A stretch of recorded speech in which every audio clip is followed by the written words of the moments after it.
Hello everybody and welcome back to Juno New Origins, where last episode we went and visited Sergia and we managed to, through a little bit of cheese, get it landed, and that is of course phenomenal. That means that our next mission is Vulko, and I have concerns about Vulko. Specifically, my concern is that we're going to have a situation where if we land on the day side, it's going to be too hot. And we're just going to blow up before we get to the surface. If we land on the dark side, it may or may not be too hot. I don't know. But if we land on the dark side, we won't be able to see. So I think we're going to need to have some lights on here.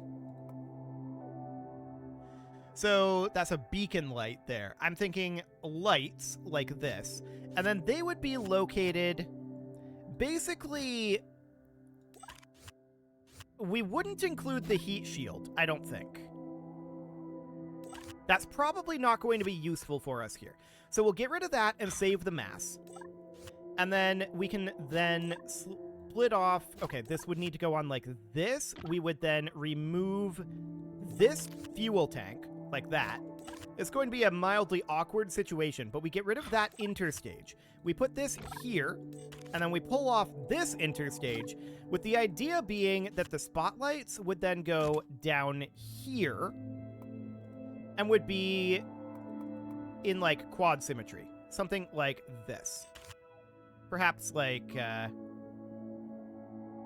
perhaps about like that. Okay, so they would be used for lighting up underneath us. Now, I don't know how that's going to do on our battery, but we don't have to run them until shortly before landing. So let's check our staging on that. So what do we got looking... What is this looking like here?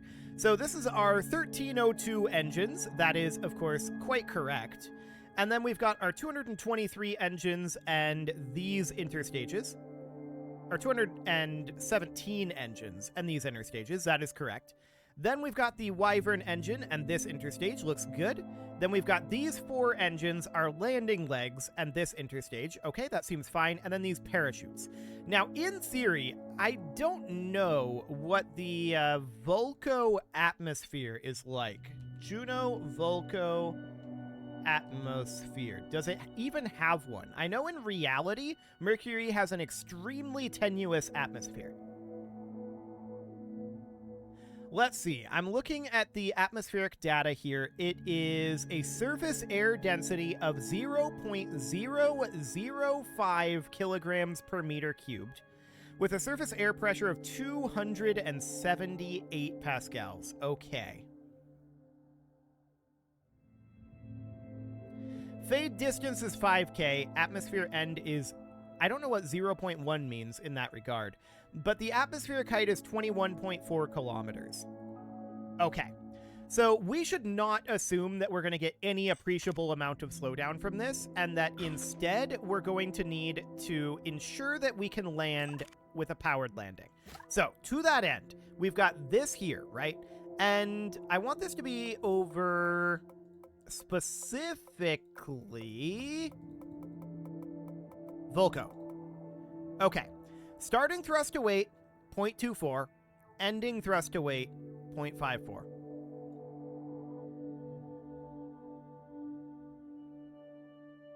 Okay. But what if this is empty at the time? So that tank is empty.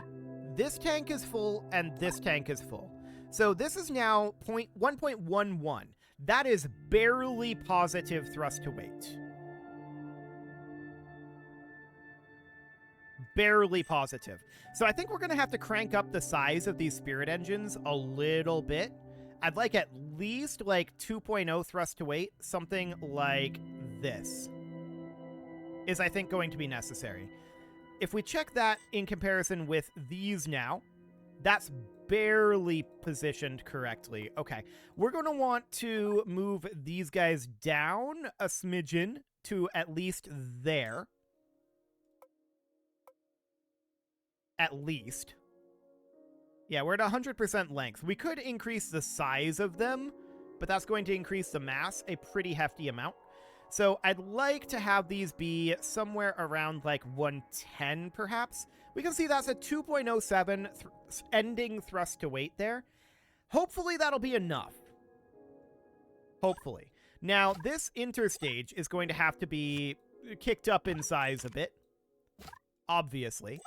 So we're going to need to do something kind of like that. And then I guess we'll see. So let's double check that staging one more time here. This is, there we go, it populated. So now we've got our 1302, our 217, Wyvern engine, and interstage. I'm going to put the landing legs in their own stage up here, but otherwise this looks fine. So this modification should be okay for Volco, in theory. Emphasis on in theory.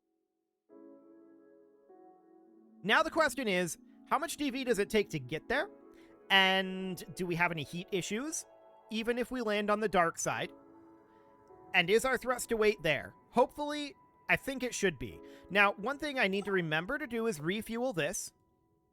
There we go. I want that fuel there. We're going to burn that fuel first, though. And we'll burn this one, then this teeny tiny little tank, and then maybe crash into Volco. I don't know how fast we'll be going at that point. It'll be interesting, for sure. We might need to get a little bit more DV in this. Going that deep into Juno's gravity well will probably require a fair amount of DV, but let's see how this goes. At this point, we're pretty much ready to launch this. So we want to put this out in the DSC bay, and we want to fire this instantly. It has issues? It's too tall by 0.2 meters. Well, that's unfortunate.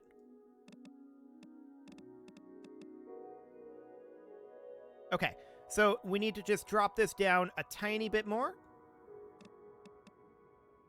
There. Had to do that. Slightly too tall.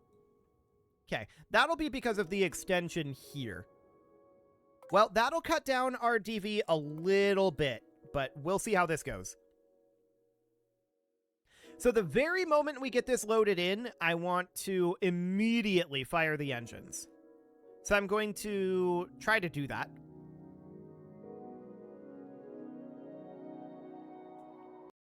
Okay. Now we need to pause it. We're going to have some major sound issues. So we're going to turn off our sound volume. And I want to set our pitch to 85. There we go. And let's go. We're going to want to put this on 2x speed, of course, because this frame rate is spicy. And off we go, in theory. So at this point, we just need to make our way out of here and build up that little bit of lateral speed. It'll get better in terms of frame rate later. It'll be a slideshow at the beginning here. Honestly, I'm not surprised about this. This is so many engines. But they're cheap. They're very cheap engines. So that is absolutely excellent. We're at 14 meters per second right now. Yeah, that's not fantastic. Can we switch this over to mission elapsed time? That's not helpful. Apparently we can't. Well, regardless, this is definitely not traveling at 2x time. That's for sure. The frame rate, not great, but as soon as we get through this first stage, it's going to be substantially better. It's already improving as we get up off the ground, so that's looking good.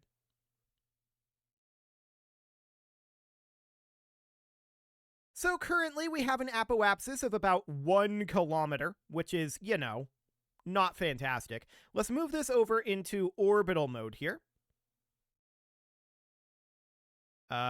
Is this by default? Oh, why is this by default going west? Okay, we're going the wrong way here. Sometimes it does this, and I have no idea why. It defaults us rarely to going west instead of east. It's very strange. Let's pull this back. We're going to have to retry / undo. And once again, as soon as this loads in, we need to fire this up. Because, yeah, it was trying to launch us retrograde. It's going to take quite a lot more DV to reach orbit retrograde.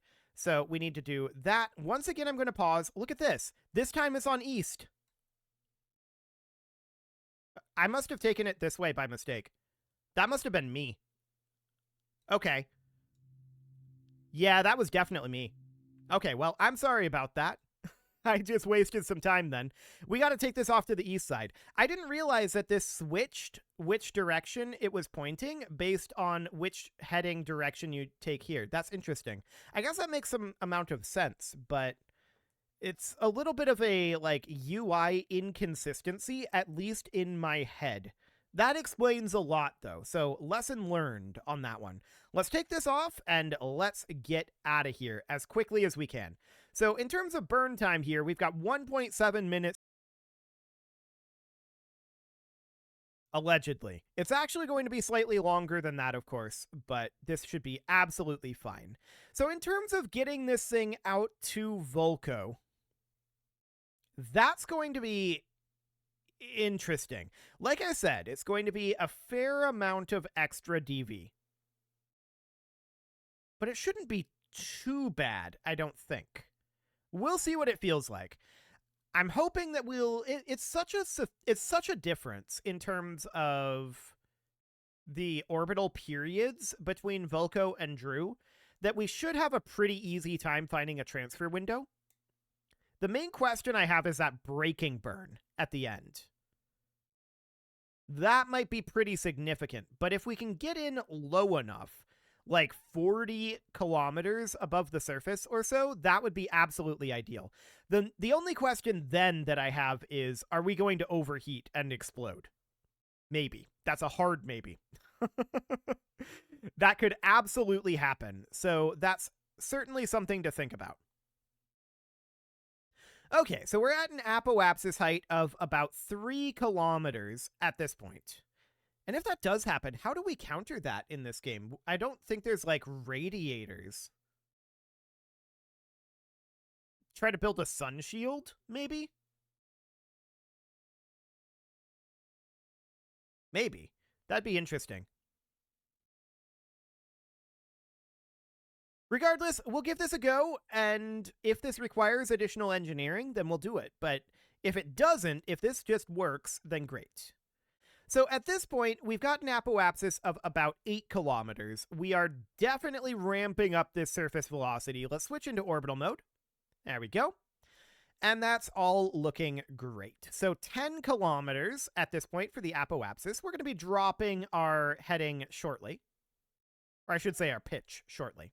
Once we reach about 20-ish kilometers, although right now I'd like to be at a pitch of 70. So let's go ahead and pull this on down to 70 degrees, about like that. And let's hold here until an apoapsis of about 30 kilometers. Which is not going to be very much longer, to be clear. We've only got about 25 seconds of burn time left in these outer stages, and that's fantastic. We're glad to see that. So we're at about 30 kilometers now. Let's pull this over to a 45-degree pitch. Technically, that was 44, but I'm going to call that close enough.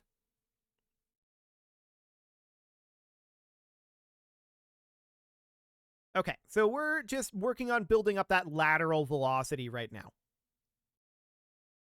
About 10% left in terms of fuel here. And I'm just going to hold this attitude for right now. I don't want to change our attitude as we're staging this. So that'll be okay. We've got a good amount of speed built up here, and our current altitude is okay.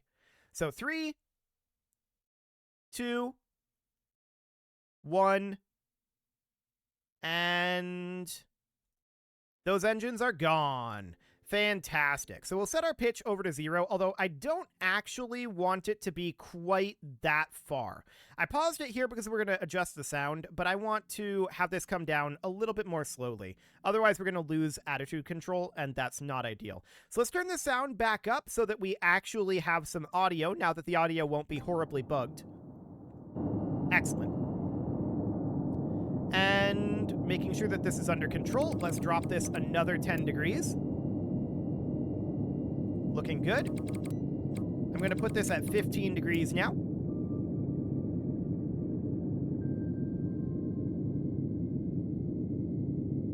Okay, let's keep an eye on that situation.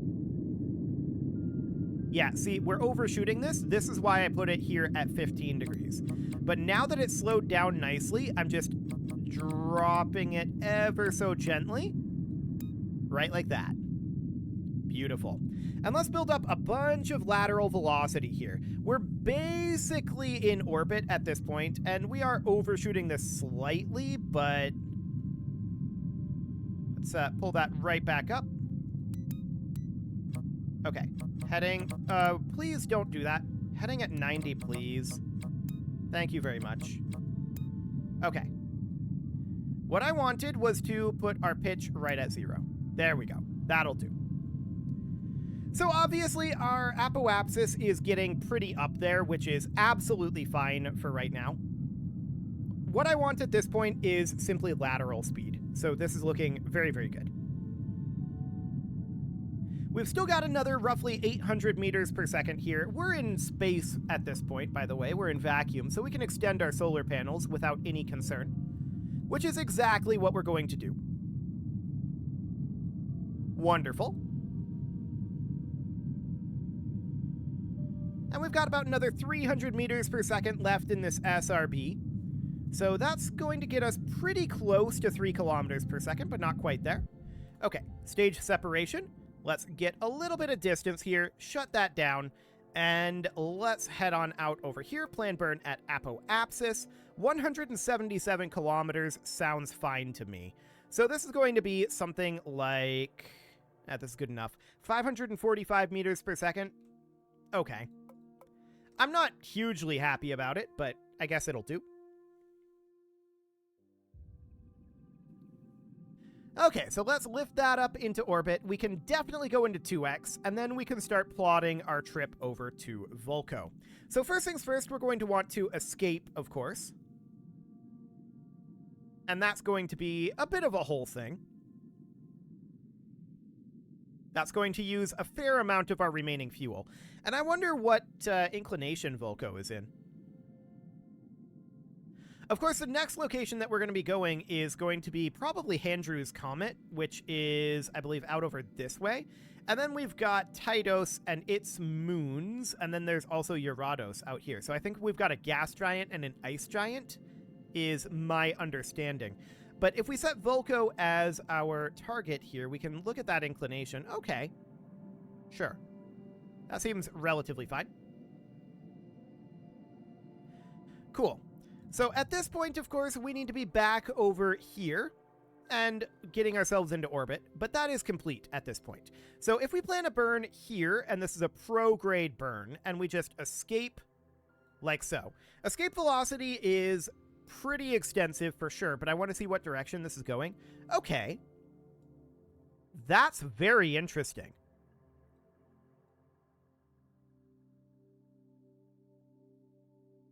That's very, very interesting.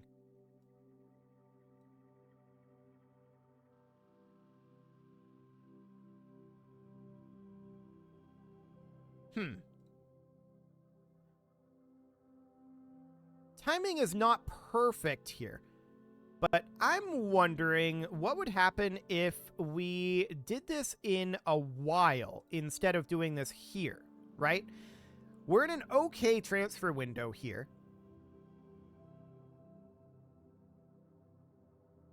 We can almost get in there. Almost. The main problem is when we come in like this, we're getting there a little too early, right? So what we need to do then is we need to just wait. So we'll get rid of that and let's warp to here. So I'm going to take it one orbit, and then once again, right at about the Terminator, we can do a burn like so. And bring this guy right on in and see what this might look like. Okay, so we can see here, we're definitely a little bit closer, but we're still a little off on our timing.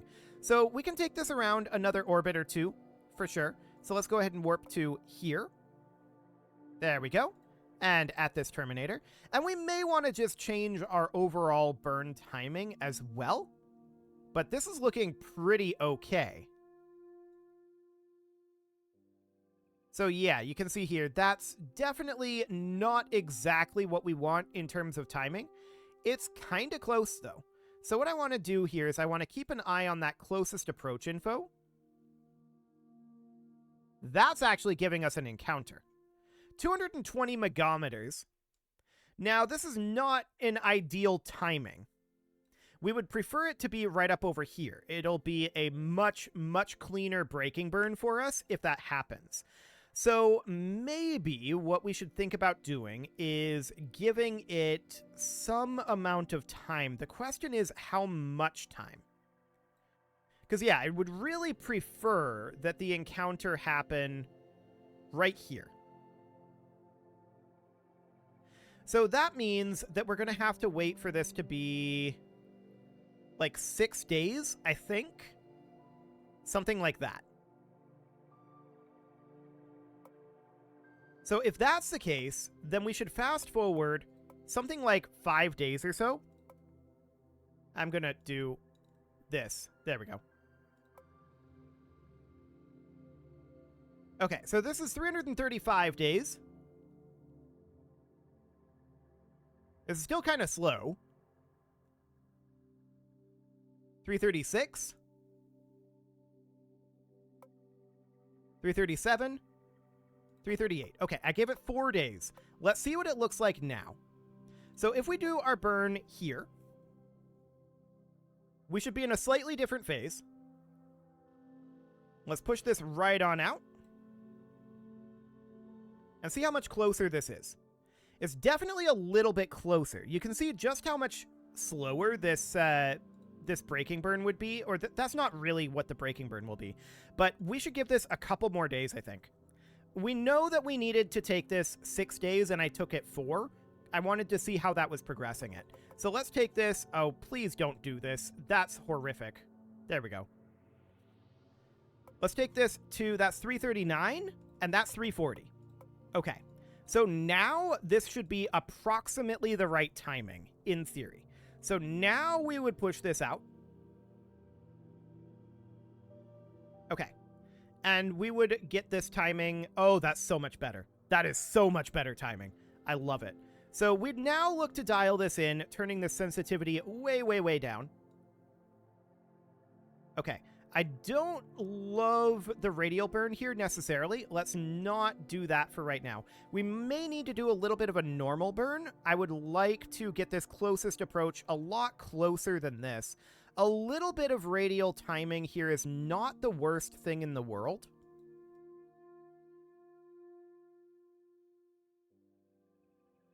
Okay. A little bit of normal here as well. We're just dialing this in. That's 3 kilometers. Let's bring that up a little bit. What are we impacting?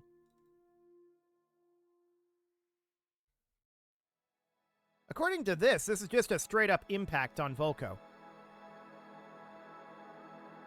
Maybe that's after an orbit or two?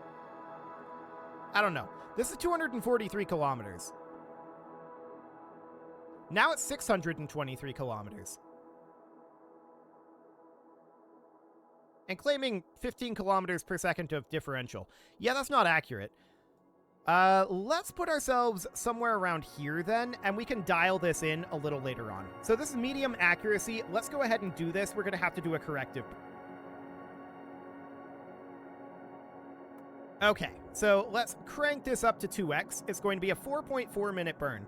It is about time to put a cut in here, so I'm going to go ahead and do that, and next episode we will have this burn completed, and we'll be ready to do a corrective burn and figure out exactly where we want to be. That'll be somewhere around like here or so, probably. We'll do a corrective burn.